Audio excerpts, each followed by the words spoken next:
Hi there, dance studio owners. For today's episode of the Transform My Dance Studio podcast, we are going to share with you a very special expert masterclass flashback from our January Jumpstart training earlier this year.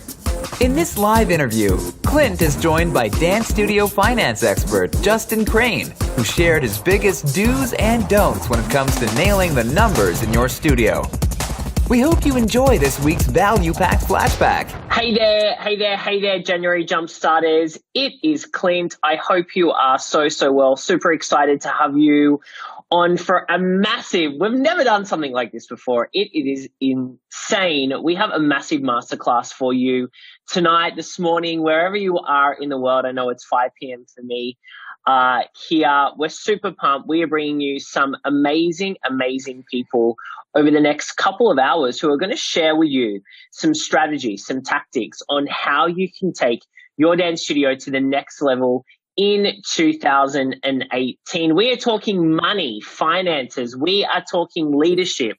We are talking scaling your studio, customer service, Facebook ads, how to get your teachers and students engaged, retention. We got everything covered in here. And so thank you so much for joining us. And to get us started, I want you to jump in and say hello and tell us that you're here. I am so thrilled to bring you our first guest, the amazing Justin Krane. Justin has been working with us over the last couple of years with our dance studio owners to really help them get clarity around the numbers. Guys, I know the numbers can be boring, can be tedious, can be confusing and overwhelming. I'm so blessed, though, that we found Justin a couple of years ago. He's been working with our Studio Success Formula members and our Inner Circle members.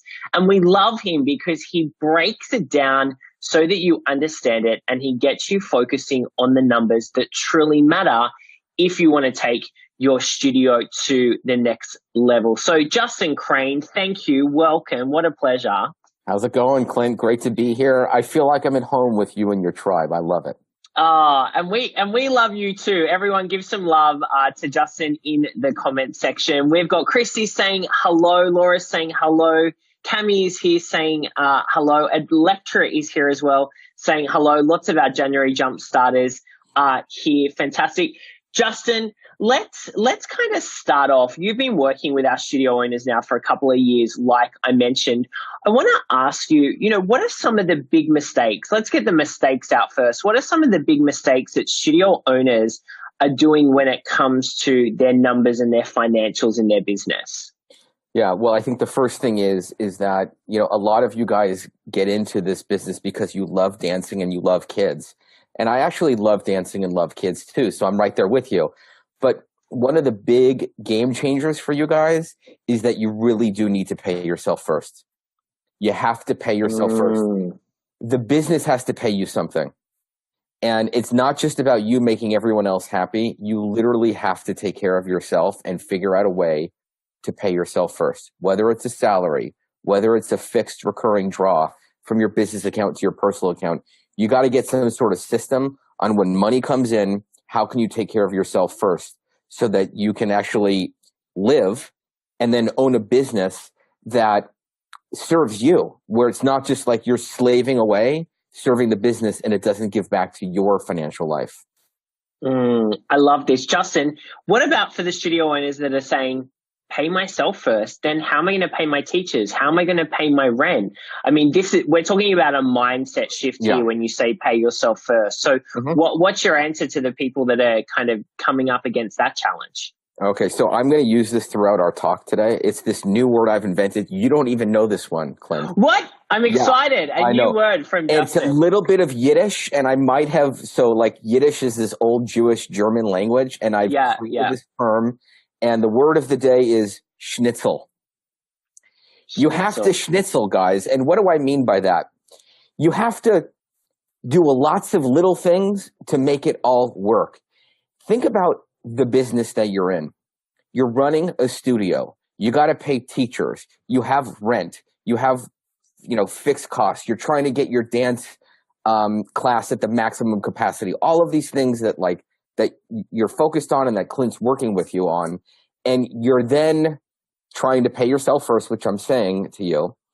And now I'm introducing this word schnitzel. What am I saying? I'm saying you got to do a little bit here. You got to do a little bit there. You got to schnitzel over here, schnitzel over there, and bring it all together. It's not one key thing. It's like 92 little things that you can do, schnitzeling to all make it up so that you can have a profitable business, have cash flow slow times. Believe me, I know your industry now. I've been with you for forget about 3 years. It's like 36 months I know your industry. Cold. Yeah. So you got to build cash. I mean, like I could go on, but you have to do a little here and a little there. And that's really what I'm talking about. The thing is, you got to know what to do.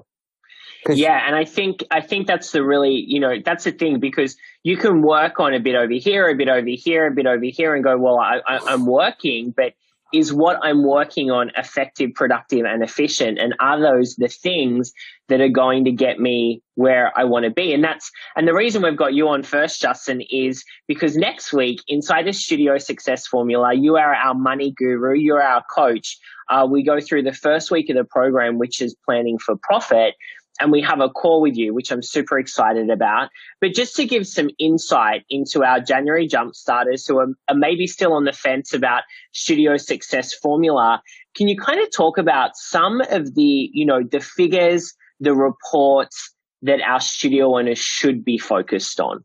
Yes, and I'm now channeling my wine bottle as I talk to you guys. Oh, I loved it. I knew the wine bottle was going to come out. So here's the deal.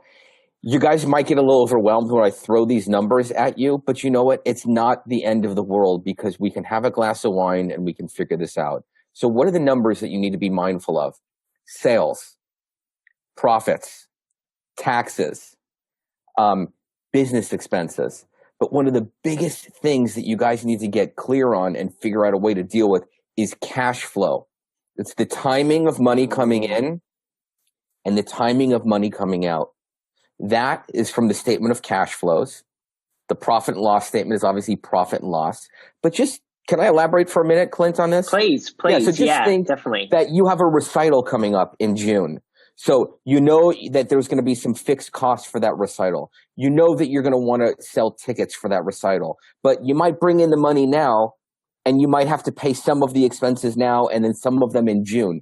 So how do you deal with collecting money now, setting aside that money, paying the money for the venue, and then, you want to do your website or something else. Like you have to track when the money's coming in and allocate it for the right thing. Otherwise, it's going to be a complete hodgepodge and you're going to be like, where did all the money go? And you're not going to be in control. In control is huge. So it's the timing of the cash flows that are big. It's your sales, it's your profits, and your cash. Yeah, when it comes to sales and expenses, because, in the program, we have our class capacity forecast where it kind of shows our members where they're sitting in the expenses for each of their revenue streams. How important is it to break down the revenue streams and know like how much money is coming in and what is it costing us to run that particular department? Because there are a whole bunch of people that are running different revenue streams and they're like not making them like any money, or it's costing them money. So how does that work? Well, you have to get clear about that. Let me give you an example. Your dance company or your competition line item in your sales.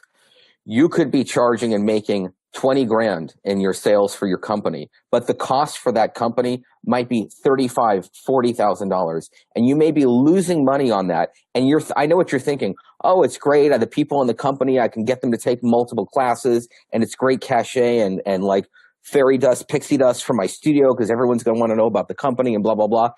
But you need to know how much you're making or losing on the company.